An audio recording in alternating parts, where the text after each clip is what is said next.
الحمدللہ والصلاة والسلام علی رسول اللہ وعلی آلہ واصحابہ اجمعا واصفا، اما بعد فاعوذ باللہ من الشیطان الرجیم، بسم اللہ الرحمن الرحیم۔ فاسألوا اہل الذکر ان کنتم لا تعلمون۔ صدق اللہ مولانا العظیم و صدق رسولہ النبی کریم الامین۔ حضرات محترم، اللہ تعالیٰ قرآن مجید میں ایک سے زیادہ مرتبہ یہ ارشاد فرماتا ہے کہ اگر تمہیں کوئی مسئلہ معلوم نہ ہو تو اہل ذکر یعنی اہل علم سے پوچھ لیا کرو۔ اسی حوالے سے ہم ہر اتوار کو نماز عشاء کے بعد لاہور پاکستان سے آپ کی خدمت میں حاضر ہوتے ہیں، آپ سوالات فرماتے ہیں اور ہم قرآن و حدیث کی روشنی میں ان کے جوابات عرض کرتے ہیں۔ آج بھی حسب معمول حاضر ہیں۔ آپ اگر کوئی سوال فرمانا چاہیں یا کوئی مسئلہ پوچھنا چاہیں تو آپ پوچھ سکتے ہیں، قرآن و حدیث کی روشنی میں جواب دیا جائے گا انشاءاللہ۔ جی بیٹے آگے سوال، بسم اللہ۔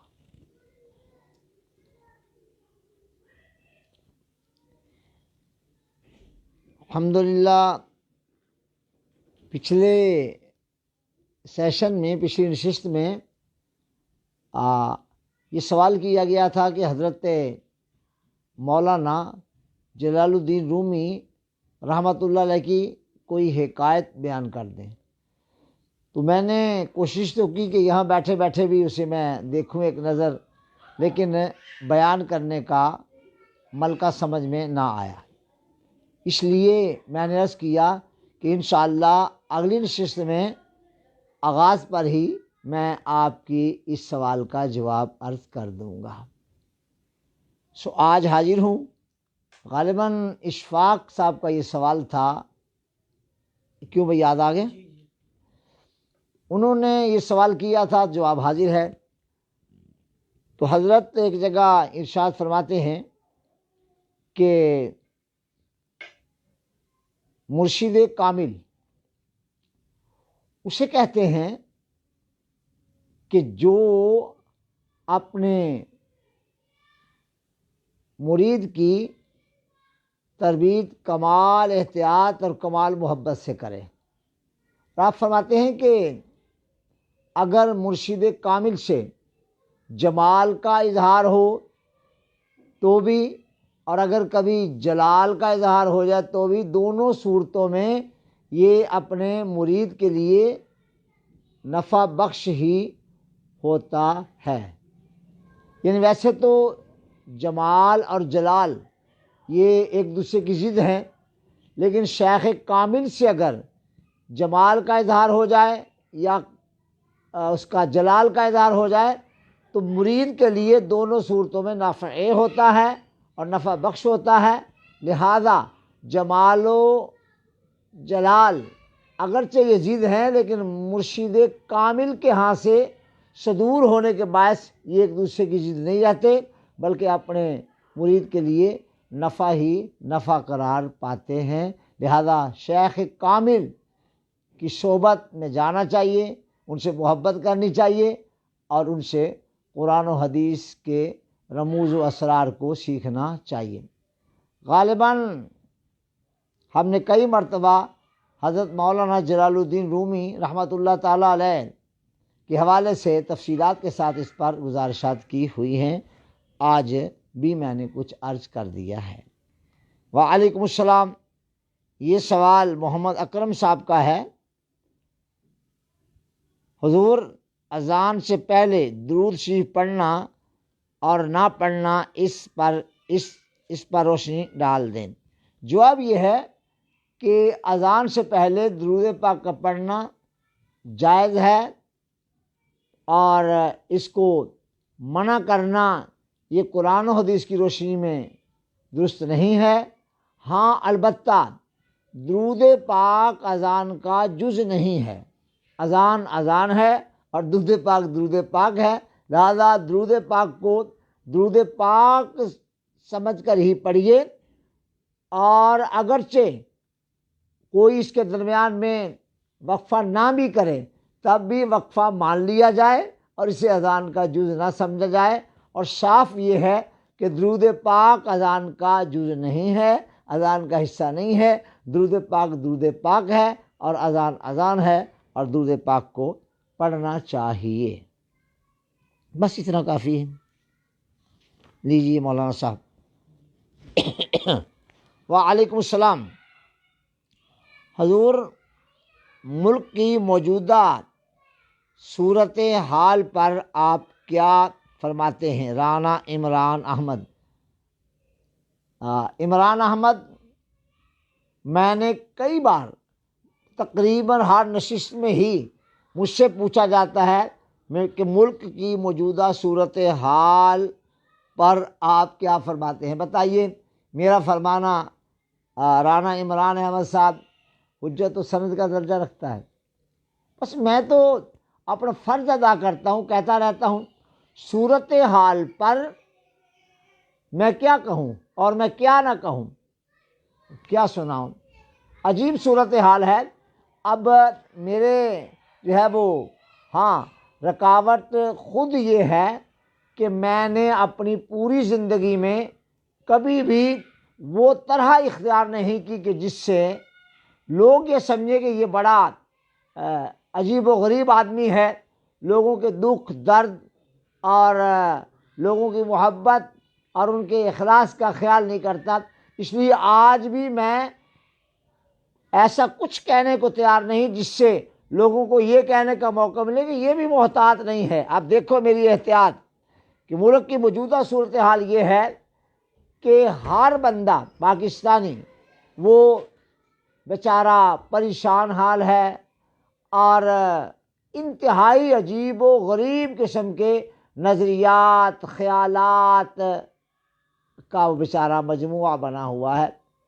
میرا اپنا حال نہ پوچھیے، میں بھی تو پاکستان کا ایک شہری ہوں، میں بھی پاکستان کا ایک باسی ہوں، اور میں بھی سب کچھ دیکھ رہا ہوں۔ باہر نو جو پالیسیاں آج کل ملک میں بنائی جا رہی ہیں اور انہیں نافذ کیا جا رہا ہے اور نافذ کرنے کی کوشش کی جا رہی ہے، میں کھل کے کہتا ہوں وہ ہمارے حکمرانوں کے لیے نافع نہیں ہوں گی۔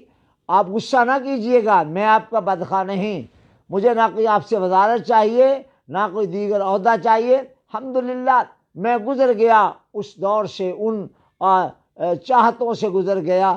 آپ کو صرف اتنا کہتا ہوں، پاکستان کے عوام جو ہیں بیچارے خاصے تنگ ہیں، آپ ان کے لیے آسانی پیدا کیجیے، اللہ آپ کے لیے آسانیاں پیدا فرمائے گا۔ اور ملک کے باسیوں سے بھی گزارش ہے کہ آپ بھی تو خیال کیا کریں نا، آپ بھی تو خیال کیا کریں نا، آپ بھی تو خیال کیا کریں نا۔ ابھی جو کچھ ہو رہا ہے نا، یہ ہمارے اپنے ہی کردہ جو ہے وہ اس کی کیا کہوں، ان کی سزا ہے، سزا کہیے یا کیا کہیے، بہرحال کہہ لیجئے گا، آپ بھی خوب کہنا جانتے ہی ہوں گے، جو میں نے کہنا تھا کہہ دیا۔ وعلیکم السلام۔ حضور، ہمارے معاشرہ کا سب سے بہترین اور سب سے بدترین جملہ ہے، ہمیں کسی سے کوئی فرق نہیں پڑتا، جہاں بھی کوئی ہے صحیح ہے، اس کی وضاحت۔ یہ رانا الطاف کا سوال ہے۔ الطاف صاحب، یہ جڑ پٹ جملہ ہے، جڑ پٹ جملہ۔ یہ پھر یاد رکھ لیں کہ کوئی جتھے لگا ہوا ہے لگا رہے، جو کوئی کرتا کرے، ہمیں کچھ فرق نہیں پڑتا۔ یہ جملہ جڑ پٹ ہے، کیوں کوئی جہاں لگا ہوا لگا رہے، جو کوئی کرتا کرے، ہمیں کچھ فرق نہیں پڑتا۔ فرق پڑتا ہے۔ آپ اور میں مسلمان ہیں، اور آپ کا اور میرا ایک دین اور ایمان ہے کہ ساری کائنات کا خالق صرف ایک ہے، وہ ہے اللہ جل جلالہ، اور ساری کائنات میں سب سے افضل ترین لوگ اللہ کے انبیاء ہیں علیہم الصلاۃ والسلام، اور پھر تمام انبیاء کرام اور رسل اعظام میں سے سب سے اعلیٰ مرتبہ اور مقام کے مالک ہیں حضرت محمد صلی اللہ تعالیٰ علیہ وآلہ وسلم۔ جو اللہ فرمائے، جو اللہ کے رسول فرمائے، ان کے خلاف کرنا یہ ظلم عظیم ہے، اور ان کے مطابق کرنا یہی حق ہے، یہی حق ہے، یہی حق ہے۔ اگر کوئی اس کے خلاف کرے گا تو ہم اس کو بتا دیں گے کہ تم غلط کر رہے ہو۔ ہمارا کام سنانا ہے، سنانا منوانا نہیں ہے۔ ہاں اگر کسی کو اللہ قوت و طاقت عطا کرے اور اس کو اللہ تعالیٰ امر عطا کرے تو پھر وہ اپنے امر کو نافذ بھی کر سکنے کی صلاحیت رکھتا ہے۔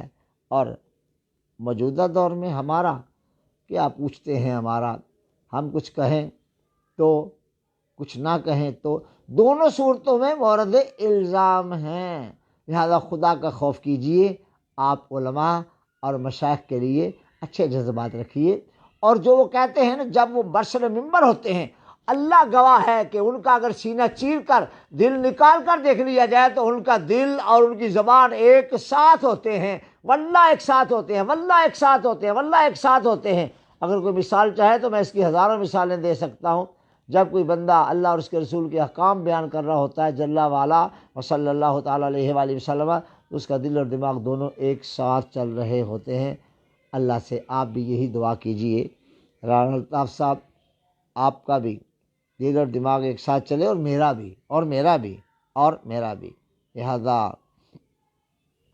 یہ جملہ واقعی بدترین ہے کہ کسی کو کوئی فرق نہیں پڑتا، جہاں بھی کوئی ہے صحیح ہے۔ کیوں جی؟ کیوں صحیح ہے جی؟ یہ جملہ جڑ پٹ جملہ ہے اور میں اس کی تردید کرتا ہوں۔ کوئی بات نہیں، کوئی گالیاں دے گا کہ یہ بوڑھا ہو کر غالباً پاگل ہو گیا ہے، یہ بھی کہتا ہے کہ یہ کہنا کہ جہاں کوئی ہے صحیح ہے، جڑ پٹ جملہ ہے، تو کہہ دے کوئی بات نہیں۔ میں پھر کہتا ہوں یہ جڑ پٹ جملہ ہے، جڑیں ہلا کے رکھ دیتا ہے۔ اللہ تعالیٰ بچنے کی توفیق عطا فرمائے۔ وعلیکم السلام ورحمۃ اللہ۔ یہ سوال محمد شفیق احمد کا ہے۔ حضور کسی پر جھوٹا الزام لگانا اور وہ بھی کسی عورت پر، آپ قرآن و حدیث کی روشنی میں وضاحت فرما دیں۔ محمد شفیق صاحب، یہ بہت بڑا جرم ہے، بلکہ اگر 4 عینی گواہ موجود نہ ہوں اور کوئی ایسی بات کہے تو الٹا اس کو 80 کوڑے مارے جائیں گے۔ لہذا بچیے، اللہ تعالیٰ سب کو حدود شرعیہ میں رہنے کی توفیق عطا فرمائے۔ جی لائیے بیٹے، اور سوال ہیں؟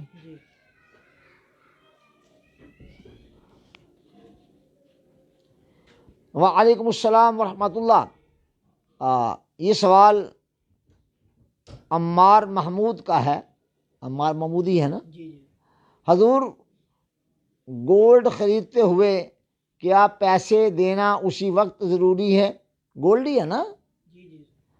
تو یہ تو جس طرح معاشرے میں آپ چلتے ہیں، چیزیں خریدتے ہیں، کسی کو بیچنے والے کو کہہ دیتے ہیں بھئی اگر آپ دینا چاہتے ہیں تو ابھی مجھے دے دیں، میں 2-4 دن میں آپ کو پیسے دے دوں گا، تو اس طرح دیا جا سکتا ہے، اس میں کوئی حرج والی بات نہیں ہے۔ اور بہتر افضل یہی ہے کہ کوئی بھی سودا خریدتے وقت اس کے پیسے اسی وقت ادا کر دینا تاکہ دونوں کو اطمینان رہے۔ اللہ عمل کی توفیق عطا فرمائے۔ وعلیکم السلام ورحمۃ اللہ۔ یہ سوال مولانا امجد جلالی کا ہے، یہی نام ہے۔ حضور دوران سفر بالخصوص موٹر بائک پر ٹھنڈی ہوا کی بنا پر جو آنسو نکلتے ہیں ان کا کیا حکم ہے؟ جو آنسو نکلتے ہیں ان کا حکم آنسوؤں والا ہی ہے، ان کا حکم آنسوؤں والا ہی ہے، انہیں آپ صاف فرمائیے، انہیں آپ صاف فرمائیے۔ میں بھی کبھی آج سے 30-35 سال پہلے بائک چلا لیا کرتا تھا، تو اس طرح کی صورتحال مجھے بھی پیش آتی تھی۔ وہ جو پانی نکلتا ہے وہ آنسو ہی کے حکم میں ہے۔ اللہ تعالیٰ ہم سب کو جو ہے وہ محفوظ فرمائے۔ وعلیکم السلام ورحمۃ اللہ۔ یہ سوال نوید شفیق کا ہے۔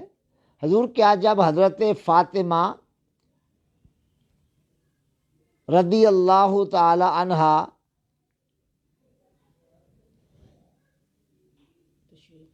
تشریف لاتی، جب نبی اکرم صلی اللہ علیہ وآلہ وسلم کے پاس آتی تو نبی اکرم کھڑے ہو جاتے تھے؟ اجی جناب، اس میں کوئی شک نہیں، میرے آقا علیہ السلام کھڑے ہو جاتے اور اپنی نور نظر کو ان کی پیشانی پر بوسہ دیتے اور ان کو ہاتھ پکڑ کر آگے لاتے اور اپنی جگہ پر بٹھاتے، اور کئی بار فرمایا فاطمہ الفاطمہ تو بضعۃ منی او بضعۃ منی، فاطمہ میرے جگر کا ٹکڑا ہے، فاطمہ میرا ٹکڑا ہے، اس میں کوئی شک نہیں، اس میں کوئی شک نہیں۔ جی بیٹا، اور ہے سوال؟ لائیے۔ وعلیکم السلام ورحمۃ اللہ۔ حضور یہ سوال طیب فاروق کا ہے۔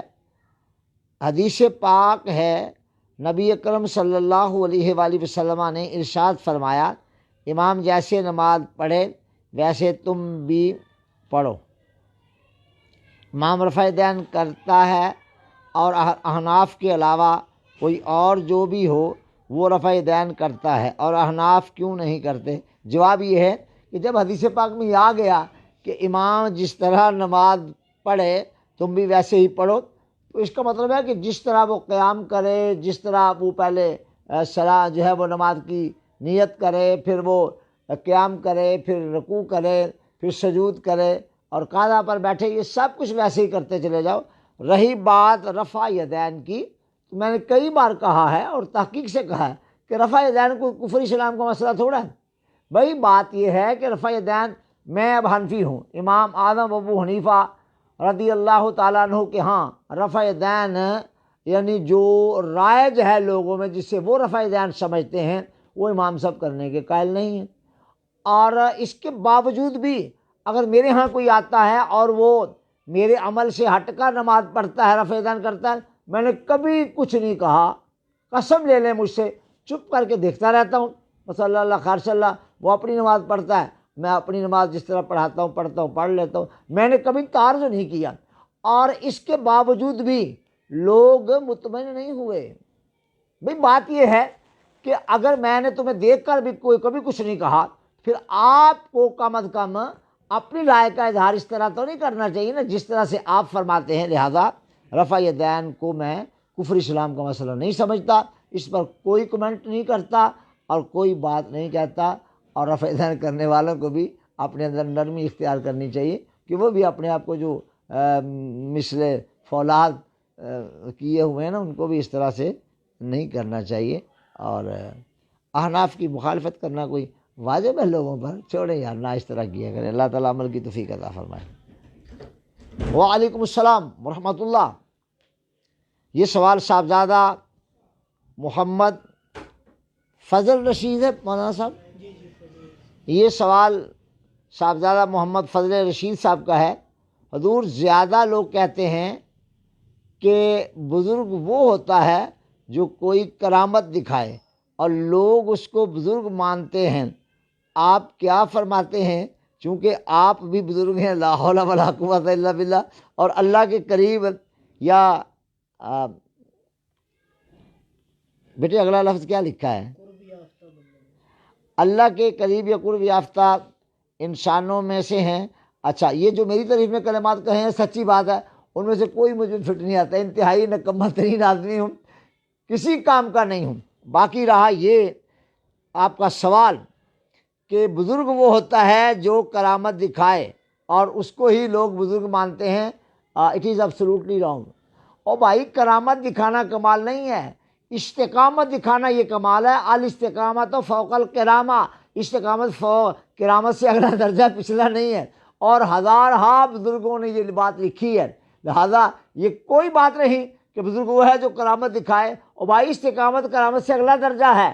اور میں نے اپنی زندگی کے ان سالوں میں، خصوصاً یہ 40-45 سال میں اچھی طرح شعور آ جانے کے بعد، میں نے بڑے صاحب کرامت بزرگوں کو دیکھا ہے، یقین فرمائیں، لیکن ان کی کرامت کیا تھی کہ انہوں نے جب بات کی، کتاب و سنت سے جب کچھ اخذ کیا، عقل و فکر نے کہا کہ واہ واہ واہ کیا کہنا، واہ واہ واہ کیا کہنا۔ لہذا یہ جو آپ کہتے ہیں کہ کرامت دکھائے تو بزرگ ہوگا، استقامت کا ہونا یہ بزرگی کی علامت ہے، اور کرامت سے اوپر کا درجہ ہے بیٹا، نیچے کا نہیں ہے۔ صاحبزادہ صاحب، اللہ تعالیٰ آپ کو جزائے خیر عطا فرمائے۔ وعلیکم السلام۔ یہ سوال ارشاد احمد کا ہے، حضور کیا انسان اپنی روح سے بات کر سکتا ہے؟ جی جناب کر سکتا ہے، جی جناب کر سکتا ہے، اپنی روح سے بات کر سکتا ہے۔ کبھی آپ کو بھی اگر یہ شرف چاہیے، اللہ کے محبوب صلی اللہ تعالیٰ علیہ وآلہ وسلم کی محبت میں ڈوب جائیے، آپ بھی کلام کر لیں گے کلام، روح سے کلام کر لیں گے، آپ کر لیں گے۔ اللہ تعالیٰ آپ کو اس سوال کے کرنے پر جزائے خیر عطا فرمائے۔ بہت کمال سوال کیا ہے، بہت کمال سوال کیا ہے۔ کبھی آپ میری مجلس میں آئے تو میں انشاءاللہ بعض راز آپ پر افشاں کر دوں گا۔ ارشاد احمد انشاءاللہ، بڑے صاحب کمال ہیں آپ یار، ہیں؟ کہاں سے سوجا یہ سوال، کیسے سوج گیا؟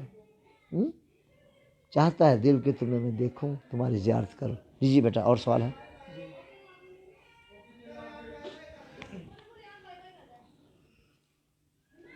وعلیکم السلام ورحمۃ اللہ۔ یہ سوال ملک عمران کا ہے۔ حضور، کسی شکیم کے تحت گھر بنانا، اس پر روشنی ڈال دیں، میرے پاس گھر بھی نہیں ہے۔ میری دعا ہے اللہ آپ کو گھر عطا کرے، بڑا خوبصورت اور کشادہ گھر عطا کرے، مل جائے گا انشاءاللہ تعالیٰ۔ آپ کیوں پریشان ہوتے ہیں ملک عمران صاحب؟ آپ کو پریشان ہونے کی ضرورت نہیں ہے، بنا لیں آپ گھر بنائیں، یہ نیت کر کے کہ میں یہاں بیٹھ کر شوکت اسلام کا اظہار کروں گا۔ جو میرے گھر میں آئے گا اسے لگے گا کہ یار دیندار لوگوں کے پاس بھی یہ عزتیں اور یہ سہولیات ہوتی ہیں، الحمدللہ۔ اس نیت سے گھر بنائیں آپ بھی، تاکہ شوکت اسلام کا مظاہرہ ہو۔ سواری خریدیں اس نیت سے کہ میں اس پر بیٹھ کر نکلوں گا تو لوگ دیکھیں گے تو شوکت اسلام کا مظاہرہ ہوگا۔ علماء کو اچھی اچھی گاڑیوں پر بیٹھنا چاہیے، مشائخ کو عمدہ گاڑیوں پر بیٹھنا چاہیے، اچھے گھر بنانے چاہیے، صاف ستھرے ماحول میں رہنا چاہیے۔ خود تو یہ صاف ستھرے ہوتے ہی ہیں۔ لہذا ملک عمران صاحب، میری دعا ہے کہ اللہ آپ کو آسانی سے بڑا خوبصورت گھر عطا فرما دے۔ بن جائے گا انشاءاللہ، میرا دل گواہی دے رہا، بن جائے گا، فکر نہ کرے، کیوں پریشان ہوتے ہیں؟ جی بیٹا، اچھا ہے سوال اور بھی۔ وعلیکم السلام۔ یہ سوال پھر انہی کا ہے، ملک عمران صاحب کا ہی ہے۔ جی، حضور، میاں بیوی کو لڑائی کو 6 ماہ گزر جائیں تو کیا طلاق واقع ہو جاتی ہے؟ ایسے 6 ماہ کیا 6 سال گزر جائیں کچھ نہیں ہوتا۔ ہاں، یہ قسم کھائے کہ میں تجھ سے نہیں ملوں گا، مطلب وہی ہے جو آپ کو بھی سمجھ آ رہا ہے اور مجھے بھی سمجھ آ رہا ہے اور سارے مردوں کو سمجھ آ رہا ہے۔ قسم کھا کر پھر اگر 4 ماہ تک نہ ملے، یعنی جی وہی ڈیش سمجھ لیں آپ، تو پھر طلاق واقع ہو سکتی ہے۔ جی۔ وعلیکم السلام ورحمۃ اللہ۔ یہ سوال زاہد محمود کا ہے۔ کیا ایصال ثواب کے لیے بالقرآن پر کوئی حدیث موجود ہے؟ زاہد محمود، یہ تو مجھے بڑا عجب لگا ہے آپ کا سوال۔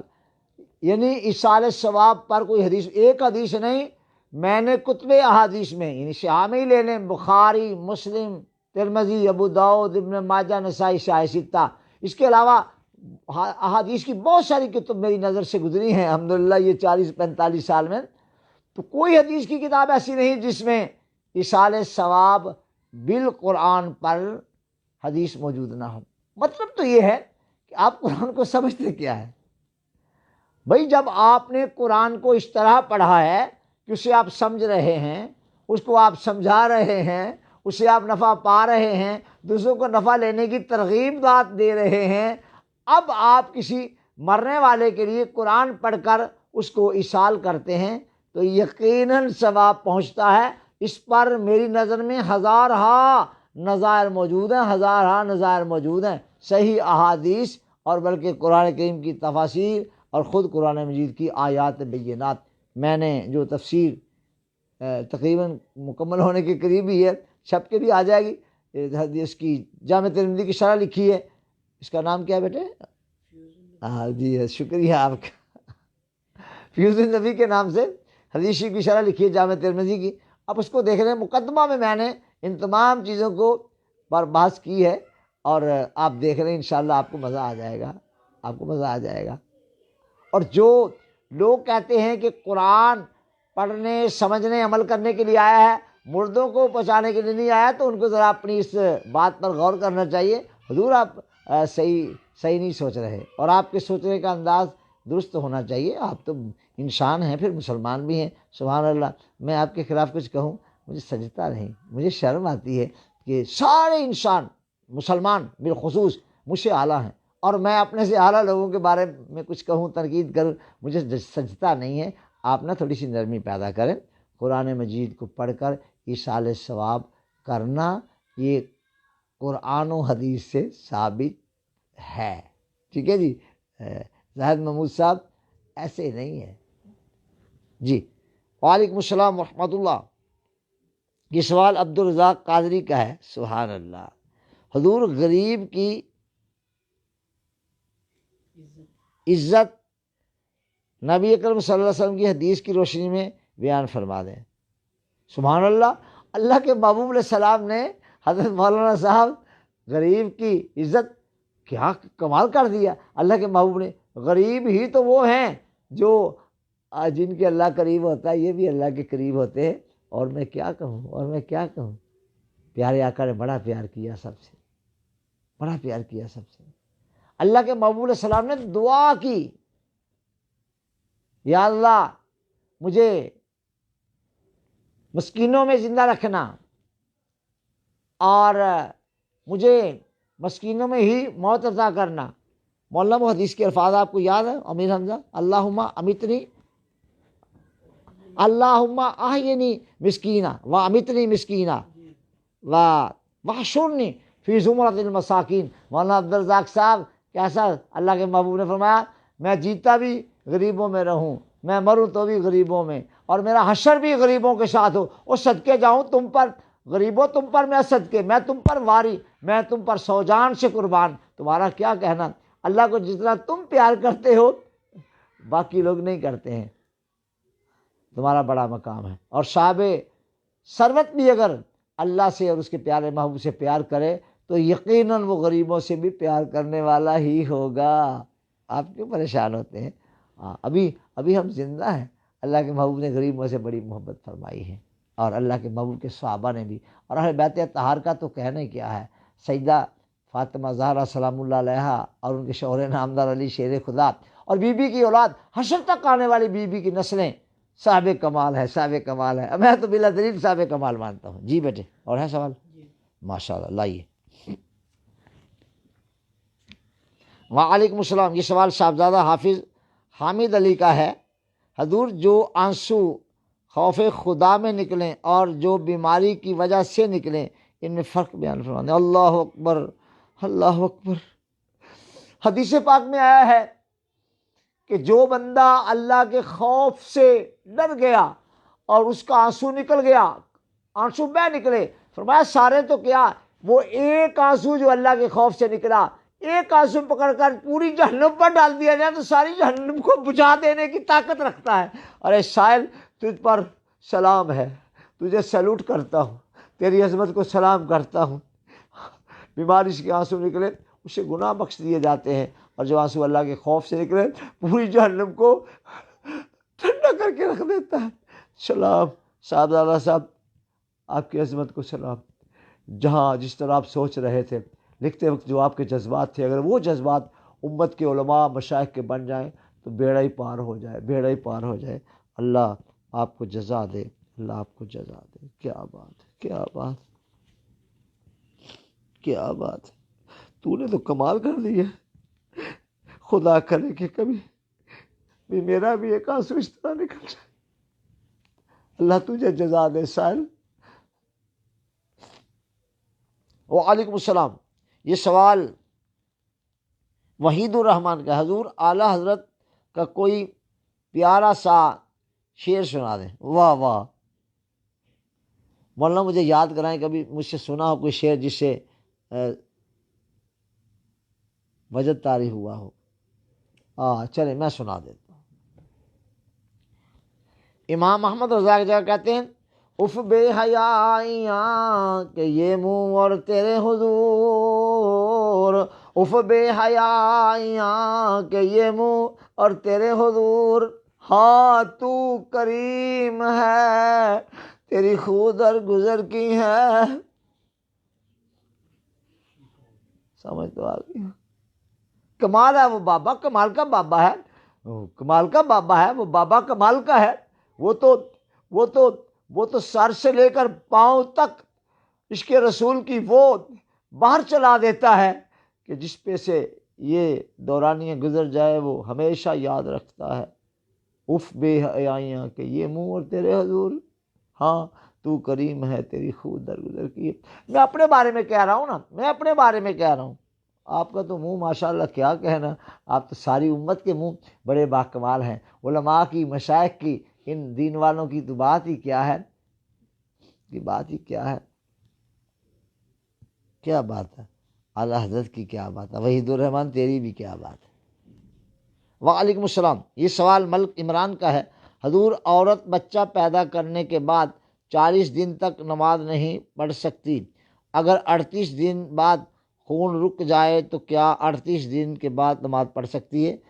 مطلق قاعدہ ہے کہ جب عورت، یہ ہے زیادہ سے زیادہ 40 دن، جب بھی وہ بالکل پاک ہو جائے تو غسل کر کے وہ نماز پڑھنا شروع کر سکتی ہے۔ فیض النبی کے اندر ابواب الصلاۃ میں مولانا صاحب، ابواب الصلاۃ فیض النبی کے اندر میں نے اس مسئلہ کو بڑی صراحت کے ساتھ ڈسکس کیا، اور چونکہ وہ لکھتے وقت حضرت علامہ امیر حمزہ صاحب میرے ساتھ ہی ہوتے تھے تو لکھا تھا نا، جی ہاں، تو اس کو لکھ دیا تھا۔ یہ شرط نہیں ہے 40 دن، بلکہ اس کا پاک ہونا شرط ہے۔ جب خون اور میلا آنا بند ہو جائے تو اس کے بعد وہ نماز پڑھنے کا آغاز کر سکتی ہے۔ 38 کے اس سے پہلے بھی جی لیجیے۔ وعلیکم السلام، یہ سوال محمد قاسم کا ہے۔ حضور، جس چیز پر اللہ کے علاوہ کسی اور کا نام لیا جائے اور کسی اور کے نام پر خرچ کر دی جائے، اس پر اسلام کیا کہتا ہے؟ محمد قاسم، بات یہ ہے کہ اللہ کا نام لیے جانا، سب سے پہلے تو یہ ہے کسی چیز پر اللہ کا نام لیا جانا، اللہ کے علاوہ کسی اور کا نام لیا جانا کن معنوں میں ہے؟ اگر تو کسی نے اللہ کے علاوہ کسی چیز پر اللہ کے تقابل میں کسی کا نام لیا، وہ چیز بھی حرام، اور اس کو اب میں کیا کہوں، ڈیش ڈیش لگا کے چھوڑنا ہوں، میں کوئی ذرا کچا بندہ تھوڑا ہوں۔